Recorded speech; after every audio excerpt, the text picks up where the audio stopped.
थाना खानपुर सदर की हुदूद में ससुरालियों ने मुबीना तौर पर बहू को जहरीली गोलियां खिला दी। बहू दम तोड़ गई।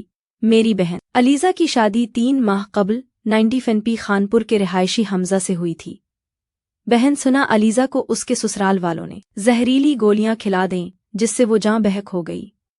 वालिदा सुगरान बीबी का इल्ज़ाम है कि कत्ल को खुदकुशी का रंग दिया जा रहा है। भाई फयाज DSP सर्कल और SHO फौरी नोटिस लें और पोस्टमार्टम कराएं। वर्षा का मुतालबा। सुगरा बीबी मेरी बेटी मैं 6 बजे लाहौरों आए आन के घर गए करो इन्होंने पता नहीं की किता की नहीं है मुड़ के मेरी बेटी नो जहर देती इन्होंने जहर मुर्तजा अवैस बुशरा हमजा इन्होंने रल के मेरी तीनों जहर दे के कुटिया मारिया पहलो कुट मार के मुड़ के जहर देती जहर दे के फिर इन्हों मुड़ के सानू उथे लै गए खानपुर ले आए। खानपुर जो जवाब हो गया गदम दियां कहंदा सानू डॉक्टर नु महबूब नु कहा सानू भी ओनु गंदम दियां गोलियां दित्तियां वा डॉक्टर महमूद नु। हाँ जी उधरों मियां रियाज नु सानू दसिया वा भी इन्हों गंदम दियां गोलियां दित्तियां गईयां वा। मियां रियाज नु सानू कहा वा फिर उन्होंने सानू घर तला दी। मुस्तफा नु फिर इत्थे साडे खानपुर रिश्तेदार बैठे उन्होंने कहा वा भी इत्थे जेड़ा वा गोलियां दित्तियां गईयां वा इदा कुड़ी नु। पहले इंजेक्शन सना नाम आ मेरा मेरी सिस्टर वा।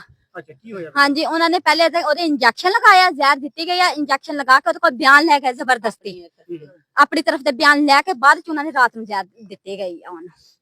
हाँ जी फिर दोबारा जहर दी काल जेडे आई सी दस रहे ने सारे कि भी जो काल है उन्होंने भी दसिया ਤੁਹਾਨੂੰ ਬੱਚੀ ਨੇ ਕਿ ਵੀ ਮੈਨੂੰ ਮਾਰਿਆ। हाँ जी बच्ची दे काल आई कि ਮੈਨੂੰ ਲੈ ਜਾਓ ਮੈਨੂੰ ਸ਼ਿੱਦਤ ਕੀਤਾ ਮੈਨੂੰ ਬਹੁਤ ਜ਼ਿਆਦਾ ਮਾਰਿਆ।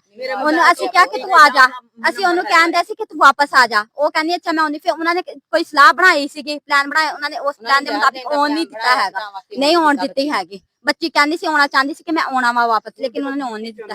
ਅਸੀਂ ਇਨਸਾਫ ਅਸੀਂ ਪਰਚਾ ਨਹੀਂ ਅਸੀਂ ਖੂਨ ਦਾ ਬਦਲਾ ਖੂਨ ਲੈਣਾ ਅਸੀਂ ਪਰਚਾ ਵੀ ਲੈਣਾ ਅਸੀਂ ਖੂਨ ਦੇ ਬਦਲੇ ਖੂਨ ਵੀ ਲੈਣਾ। ਅਸੀਂ ਜਿਹੜਾ ਮੁੰਡਾ ਲੈ ਕੇ ਗਿਆ ਵਾ ਸਾਨੂੰ ਹੁਣ ਇਨਸਾਫ ਚਾਹੀਦਾ ਖੂਨ ਦਾ ਬਦਲੇ ਖੂਨ ਹੋਵੇ ਅਸੀਂ ਉਹਨੂੰ ਮਾਰਨਾ ਚਾਹੀਦਾ ਅਸੀਂ ਉਹਦੇ ਕੋਲੋਂ ਖੂਨ ਜਿੱਦਾਂ ਸਾਡੀ ਬੱਚੀ ਨੂੰ ਜ਼ਹਿਰ ਦਿੱਤੀ ਜਾਈਦੀ ਆਪਣੇ ਬੱਚੇ ਨੂੰ ਜ਼ਹਿਰ ਦੇਣ ਬਸ ਖੂਨ ਦੇ ਬਦਲੇ। ठीक है। जिला रहीम खान चक नहीं वे तहसील खानपुर ठीक है चक नहीं वे ठीक है। इन्होंने खुद कुड़ी ਨੂੰ ਮਾਰਿਆ बच्ची फौत हो गई साडी ਹੱਸਦੀ ਨੇ ਬਿਆਨ बच्ची फौत हो गई है बच्ची फौत हो गई सानू इंसाफ चाहिदा ठीक है सानू इंसाफ चाहिदा इन्होंने जातियां कीतियां इन्होंने सानू पहले भी मारिया ਅਸੀਂ ਮੁੰਡੇ ਨੂੰ ਵੀ ਗੋਲੀ ਮਾਰਨੀ ਹੈ ठीक है ठीक है। मेरी गल सुनो उन्होंने 2 महीने उन्होंने पहले भी सानू महीने बाद पहले भी कहा ਸੀ ਮੁੰਡਾ ਸਾਡੀ ਕੁੜੀ ਕੱਢ ਕੇ ਲੈ ਗਿਆ ਸੀ ਉਹਨੇ ਮਾਰਿਆ ਵਾ ਉਹ ਕਹਿੰਦੇ ਸੀ ਤੁਹਾਡੇ ਦਰ ਦੇ ਉੱਤੇ ਕੁੜੀ ਦੀ ਲਾਸ਼ ਹੀ ਆਊਗੀ। ਉਹਨਾਂ ਨੇ ਸਾਨੂੰ ਪਹਿਲੇ ਧਮਕੀਆਂ ਵੀ ਦਿੱਤੀਆਂ ਸੀ ਮਾਰ ਕੇ ਵੀ ਗਏ ਆ ਕੁੜੀ ਹੱਸ ਰਹੀ ਸੀ ਜਦੋਂ ਅਸੀਂ ਗਏ ठीक है ठीक है। ਇਹ ਜ਼ਮੀਨ ਉਹਨਾਂ ਦੀ ਹੈ ठीक है ठीक है ਖੁਦ ਮਾਰ ਕੇ ਗਏ ठीक है ठीक है। ਇਹਨਾਂ ਨੇ ਕੁੜੀ ਨੂੰ ਜ਼ਹਿਰ ਦੇ ਕੇ ਮਾਰਿਆ। ठीक ठीक।